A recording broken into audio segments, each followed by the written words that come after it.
Bienvenue à tous sur le podcast de Philippe. On se plonge aujourd'hui dans un sujet euh, qui fait beaucoup parler de lui, l'intelligence artificielle et l'armée. Ah oui. Un ingénieur s'est fait bannir de ChatGPT, vous imaginez. Ah bon, Il a utilisé l'IA pour faire un fusil d'assaut contrôlé par la voix. c'est fascinant. Alors, est-ce qu'on est au début d'une nouvelle ère de la guerre avec des machines qui décident de tout, ou c'est juste un cas isolé?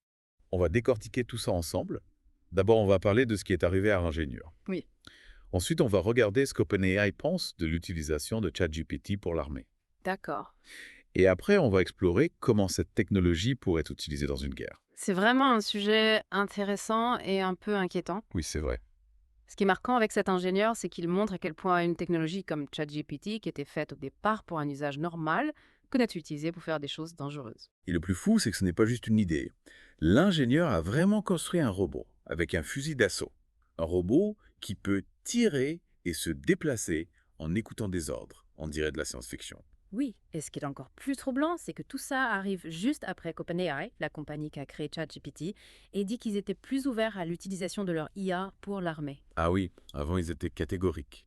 Pas question d'utiliser ChatGPT pour faire des armes. Exactement. Et maintenant, ils collaborent avec le Pentagone pour des projets de cybersécurité. Oui, et ça pose des questions. Où est la limite légitime? Si on accepte ChatGPT pour la cybersécurité, est-ce qu'on ouvre la porte à d'autres utilisations militaires, peut-être plus dangereuses? C'est la grande question. Mais il faut d'abord comprendre que ChatGPT pourrait être utilisé de plusieurs façons dans l'armée. Et tout n'est pas forcément négatif. Oui, bien sûr. On peut imaginer ChatGPT pour analyser des tonnes de données, prendre des décisions stratégiques ou optimiser des missions. Exactement. Mais il y a le revers de la médaille. Il y a toujours un risque de dérive.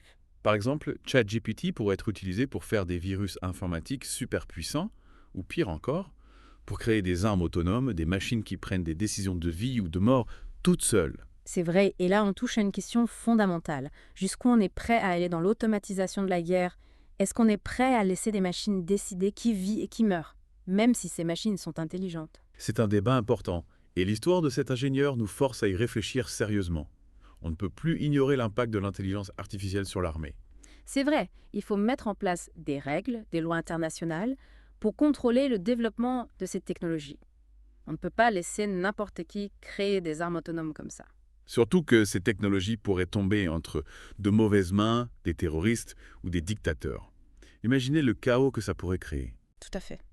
C'est urgent que tous les pays se mettent d'accord pour créer des lois éthiques et claires, avant qu'il ne soit trop tard. Comment on fait pour concilier l'énorme potentiel de l'IA avec les dangers qu'elle représente, surtout dans l'armée? C'est difficile, il n'y a pas de solution facile.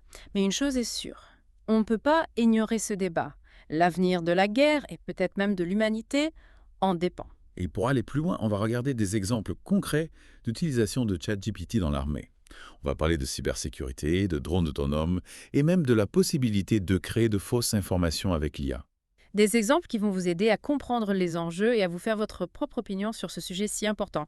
Par exemple, pour la cybersécurité, on sait déjà que des hackers russes ont utilisé ChatGPT pour créer des logiciels malveillants. Ah oui, Imaginez une IA qui peut écrire du code instantanément, qui peut s'adapter à n'importe quelle défense. c'est effrayant. On dirait un film d'espionnage. Oui, vraiment. Et le pire, c'est que n'importe qui avec un peu de connaissances pourrait utiliser ChatGPT pour créer des armes numériques super puissantes. C'est ça qui est inquiétant. Et ce n'est pas tout. Ah non? ChatGPT pourrait aussi servir à créer des campagnes de désinformation énormes. Ah bon? Imaginez une IA qui fabrique des fausses nouvelles hyper réalistes, qui manipule l'opinion publique, qui sème le chaos sur les réseaux sociaux. C'est terrifiant. Oui, On a déjà vu ce genre de manipulation avec les réseaux sociaux, mais avec l'IA, ça pourrait être encore pire. exactement. Et le plus dur, c'est de détecter ce genre de manipulation. Oui, c'est vrai. Comment on fait pour savoir si une information vient d'une IA ou d'un humain? Bonne question. On n'a pas encore vraiment la réponse. C'est pour ça qu'il faut trouver des solutions avant qu'il ne soit trop tard. Oui, absolument. Et puis, il y a les drones autonomes. Imaginez des centaines de drones, tous équipés de ChatGPT, qui peuvent identifier des cibles et décider de tirer sans qu'un humain intervienne. Ça, c'est un vrai scénario de film catastrophe. Et ce genre de technologie existe déjà. Ah oui? Oui, dans certains pays. La question qu'on doit se poser, c'est est-ce qu'on veut vraiment vivre dans un monde où des machines décident qui vit et qui meurt? Où est l'éthique dans tout ça? C'est une question essentielle. Un rapport du Comité international de la Croix-Rouge met en avant les dangers des algorithmes dans la guerre, Oui, j'ai lu ça. notamment le problème de la responsabilité. Qui est responsable si un drone autonome fait une erreur? C'est difficile à dire. On voit bien qu'il faut des règles internationales avant que ces technologies ne se répandent partout. Oui, c'est urgent. Il y a des choses intéressantes qui se font, comme aux États-Unis. Ah oui, Ils veulent interdire aux IA de lancer des armes nucléaires. c'est un bon début. Mais il faut aller plus loin. Il faudrait un traité international qui interdise complètement les armes autonomes. Vous parlez des robots tueurs. Exactement. Il faut un cadre juridique clair qui protège les civils et qui garantit que ce sont les humains qui prennent les décisions. Oui, garder le contrôle, c'est essentiel. On ne peut pas laisser les machines décider à notre place. Et pour ça, il faut plus que des lois. Oui, je suis d'accord. Il faut que tout le monde prenne conscience du problème et qu'on réfléchisse à la place qu'on veut donner à l'IA dans nos sociétés. Et cette réflexion, elle commence maintenant avec des discussions comme celle qu'on a aujourd'hui.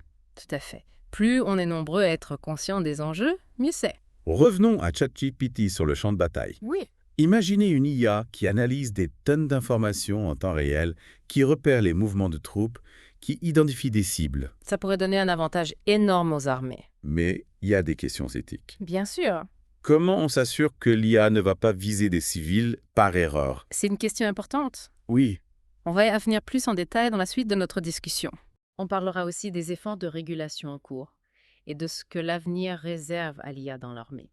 Et quand on parle de ChatGPT qui analyse des données sur un champ de bataille, on pense forcément au suivi des populations civiles. oui, c'est vrai. D'un côté, on peut imaginer que l'IA pourrait aider à protéger les civils. Oui, par exemple, identifier des mouvements de population, repérer des zones à risque. Exactement. Et ça pourrait faciliter l'aide humanitaire. Tout à fait. Mais il y a aussi le revers de la médaille. Le côté obscur, en quelque sorte. Et c'est ça. On pourrait avoir une surveillance de masse. Ah oui, le fameux Big Brother qui nous surveille tout le temps. Exactement. Profilage, contrôle des populations, tout ça. Et là, on touche aux libertés individuelles. Le droit à la vie privée, la liberté de mouvement. C'est ça, l'enjeu. Est-ce qu'on est prêt à sacrifier une partie de notre liberté pour plus de sécurité? C'est une question difficile. Pas de réponse facile. Non, c'est pour ça qu'il faut un débat public, une vraie réflexion éthique. Et des règles strictes. Bien sûr, absolument. Et justement, au niveau international, qu'est-ce qui se fait pour encadrer l'utilisation de l'IA dans l'armée? Il y a des initiatives, comme aux États-Unis. Oui, Ils veulent interdire à l'IA de lancer des armes nucléaires. c'est déjà ça, mais il faut aller plus loin. Oui, il faudrait un traité international, interdire complètement les armes autonomes. Le robot tueur, quoi. Exactement.